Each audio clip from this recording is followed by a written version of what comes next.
It's just different. It's just different now. He's always like frustrated when you don't do it the way he wants you. And eventually you just become like, can you bring me this tool? Or can you hold the flashlight? You think you've seen family drama on TV, but nothing prepares you for the moment a father forgets his own daughter's birthday. Picture Savannah sitting by her phone, waiting for a call that never comes, or truly, quietly realizing her dad's attention has shifted somewhere else and she's no longer a part of his world. These aren't just awkward moments or misunderstandings. This is the kind of heartbreak that changes a kid forever. It's not just about missed calls or forgotten holidays. It's about a pattern of being left behind, of watching your dad pour all his love and energy into someone else's kids while you fade into the background. The Brown family was supposed to be about unity, about love multiplied, not divided. But what we've seen is a family breaking apart, with Kody at the center, making choices that leave some of his own children feeling invisible. Hi friends, I'm Helena, and you're watching TLC's Sister Wives News. If you care about the truth behind the headlines, you're in the right place. Make sure you hit subscribe and let me know in the comments. Do you think Kody's actions are forgivable, or is this the ultimate betrayal? Because what happened to Savannah and Truly will leave you questioning everything you thought you knew about this family. When the Browns packed up their lives in Las Vegas and headed for Flagstaff, it was supposed to be a fresh start. Kody painted this move as a chance for the family to come together to build their dream home side by side on a big piece of land and finally live as one united family. The wives tried to believe it. Christine, Janelle, Mary, and Robyn all stood on that empty property, imagining a future where their kids would grow up together, where holidays would be filled with laughter, and where the old wounds from Vegas would finally heal. There was hope, even excitement, as they looked out over those acres and pictured a new chapter. But the reality hit fast and hard. Instead of unity, the move to Flagstaff exposed every crack in the family's foundation. The wives found themselves living farther apart than ever, not just physically, but emotionally. The dream of building together stalled almost immediately. Money became a constant source of stress. The land sat empty, and the promise of new homes faded into endless arguments and confusion. Kody's vision started to look less like a plan and more like a way to keep everyone guessing, never quite sure where they stood. Christine and Janelle, who'd always tried to make the best of things, started to feel the distance growing. Christine, once the glue holding everyone together, felt more isolated with every passing month. Janelle, practical and patient, watched as her own relationship with Kody became strained and uncertain. The move that was supposed to bring the Browns closer only pushed them further apart, setting the stage for heartbreak, resentment, and the unraveling of everything they'd built together. Kody always talked about family as a team, but when it came to money and property, he played by his own rules. After the move to Flagstaff, the dream of building 4 homes on Coyote Pass quickly turned into a nightmare of paperwork, shifting promises, and endless waiting. Kody insisted on complicated property divisions, asking the wives to sign over their shares, shuffle names on deeds, and trust that he had everyone's best interests at heart. But the more signatures he collected, the more control he gained, and the less say the other wives had in their own futures. Christine was the first to feel the sting. She'd invested her heart and her savings into the family, but when she wanted out, she realized her name was barely on anything that mattered. The property she thought she owned was suddenly up for grabs, and Kody's approval was the only way forward. Janelle, who had always been careful with money, found herself in a similar bind. She'd put her own resources into the family's shared dream, but when the dream started to crumble, she was left with little security and a lot of unanswered questions. The finances were a maze, and Kody seemed to hold the only map. Meanwhile, Robyn's position grew stronger. She became the legal wife, the one with the clearest financial ties to Kody. When Mary agreed to divorce Kody so he could marry Robyn for legal reasons, it was supposed to be a technicality, but it changed everything. Robyn's influence over Kody's decisions became obvious, especially when it came to money and property. The other wives watched as resources flowed towards Robyn's household, while their own needs were put on hold or ignored. The confusion over who owned what, who paid for what, and who would get what in the end created a constant sense of instability. The wives were left feeling powerless, their futures tied to decisions they didn't make and couldn't control. Kody's financial maneuvering didn't just protect his interests, it isolated Christine, Janelle, and Mary, and made it clear that the family's unity was an illusion. The real power was shifting, and everyone could feel it. Robyn entered the Brown family as the hopeful new addition, but it didn't take long for her presence to change the entire dynamic. At first, she worked hard to win over Mary, knowing that Mary's legal marriage to Kody was a barrier to her own security. When Mary agreed to divorce Kody so he could legally marry Robyn, it was framed as a selfless act for the good of the family, especially to help Robyn's children. But that decision shifted the balance of power in ways no one could have predicted. Robyn became the legal wife, and with that came a new level of influence over Kody's choices, financial, emotional, and practical. On screen, Robyn often played the peacemaker, but behind the scenes, her bond with Kody grew stronger while her connections with the other wives grew weaker.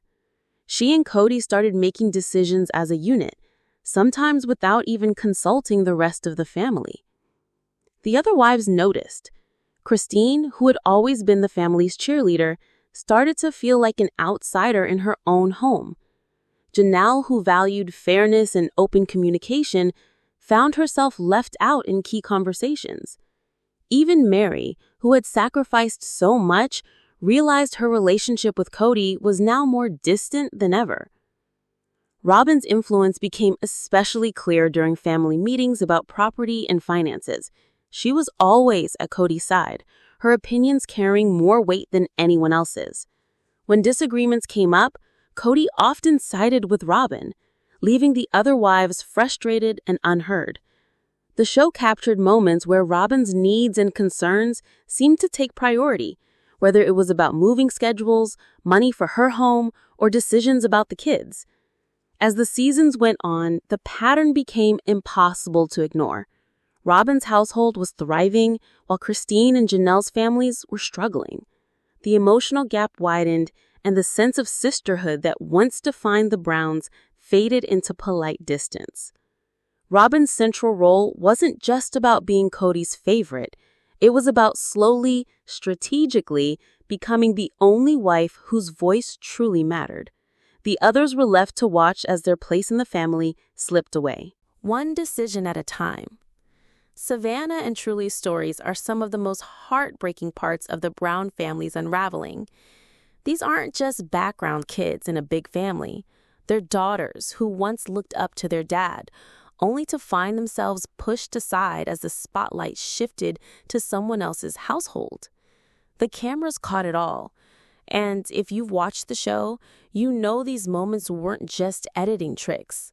They were real, raw, and painful. Savannah, Janelle's youngest, used to be the kind of kid who lit up when her dad walked in the room. But as the seasons rolled on, that spark faded. There's a scene that sticks with fans. Savannah's birthday comes and goes, and Kody doesn't even call. No text, no visit, not even a quick check-in. Janelle tries to keep things upbeat for her daughter, but you can see the disappointment in Savannah's eyes. She's old enough to know what's happening. She's not just missing a phone call, she's missing her dad. And it's not a one-time thing. The distance grows, and Kody's absence becomes the new normal. Janelle, who's always tried to shield her kids from the worst of the family drama, can't hide the truth anymore. Her daughter is hurting, and there's nothing she can do to fix it. Truly's story is just as tough to watch. Christine's youngest was once the baby everyone doted on. But as Kody's attention shifted to Robyn's kids, Truly faded into the background. There's barely any footage of Kody spending real time with her. No father-daughter outings, no bedtime stories, just a growing silence. When Christine finally decides to leave, Kody suddenly wants to talk about custody and parenting plans, but the damage is already done.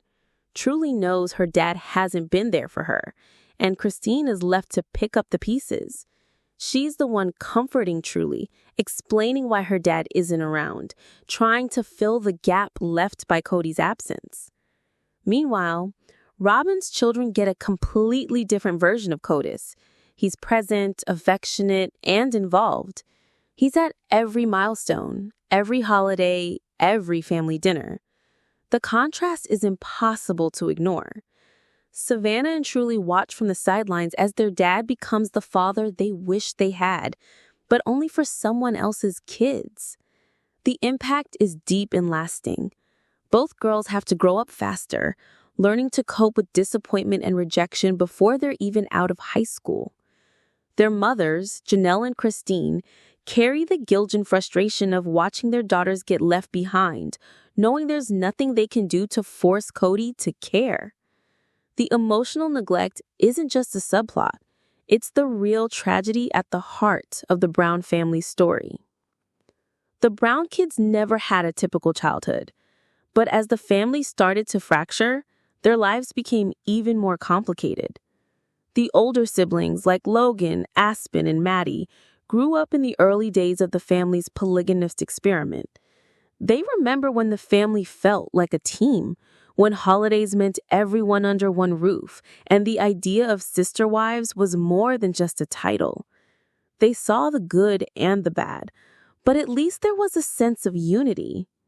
As the cracks widened, these older kids became the unofficial counselors, the ones their younger siblings turned to when things got rough.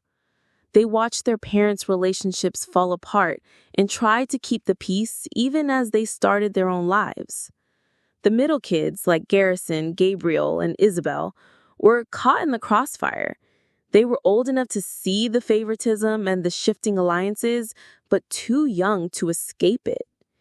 Garrison and Gabriel, for example, openly struggled with Kody's absence and his new priorities. Their frustration boiled over on camera, especially during the pandemic when Kody's strict rules kept him at Robyn's house and away from everyone else. Isabel's story is especially painful. She needed major surgery for her scoliosis, but Kody hesitated to travel with her, worried about being away from Robyn and her kids. Isabel's on-screen confession about feeling abandoned by her dad is one of the most gut-wrenching moments in the series. Then there are the youngest, like Solomon and Ariella, who have only ever known the fractured version of the family. For them, Kody is always present, always involved, but their world is much smaller. They don't have the same connection to their older siblings or the broader family. Their experience of plural marriage is nothing like what the older kids had. The family's original vision, one big, loving, interconnected group, has faded. Instead, the kids are left with divided loyalties, lost connections, and a sense that their childhoods were shaped by choices they never made. The show's confessions and candid moments reveal just how much the kids have lost and how deep the wounds really go. When things got tough, Kody would lean into religious language, framing his decisions as God's will or a test of faith, even when those choices clearly hurt his wives and kids. Robyn, too, often spoke about the importance of sister wives and the spiritual necessity of their lifestyle, but her actions rarely matched her words. There are moments on the show that makes his contradiction impossible to ignore. Take the scenes where Robyn insists she wants a close relationship with the other wives, only to pull away and build her own separate household. Or the times Kody claims he's treating everyone fairly while spending nearly all his time at Robyn's house. During the pandemic, Kody justified his absence from Janelle and Christine's homes by saying he was following God's guidance and protecting the family. But viewers saw the reality. He was choosing comfort and control over connection. The show itself became a tool for shaping public perception. In interviews and confessionals, Kody and Robyn would present a united front, downplaying conflict and rewriting history to fit their narrative. When fans pointed out inconsistencies, like Robyn's changing stories about her relationship with the other wives or Kody's shifting explanations for his choices, the couple rarely addressed them directly. Instead, they doubled down on their version of events, using the platform of reality TV to maintain their image. The result is a carefully curated story that often clashes with what viewers actually see on screen, leaving fans to wonder what's real and what's just for show. Christine, Janelle, and Mary spent years trying to make the plural marriage work, sacrificing their own happiness for the sake of the family. But as Kody's attention shifted and the cracks in the family grew wider, each woman started to reclaim her own life. Christine was the first to take a stand. She realized she deserved more than a marriage without love or respect. And when she finally left, it was like a weight lifted. Fans watched her move to Utah, start fresh with her kids, and rediscover her confidence.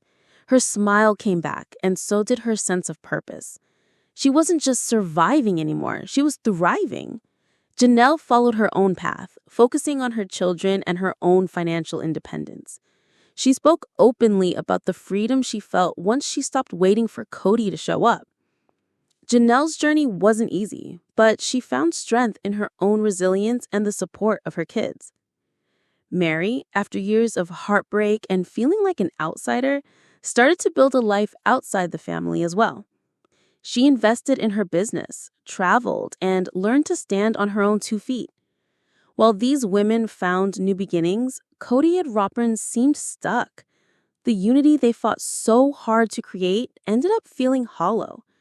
The joy and connection that once defined the family were gone, replaced by tension and disappointment.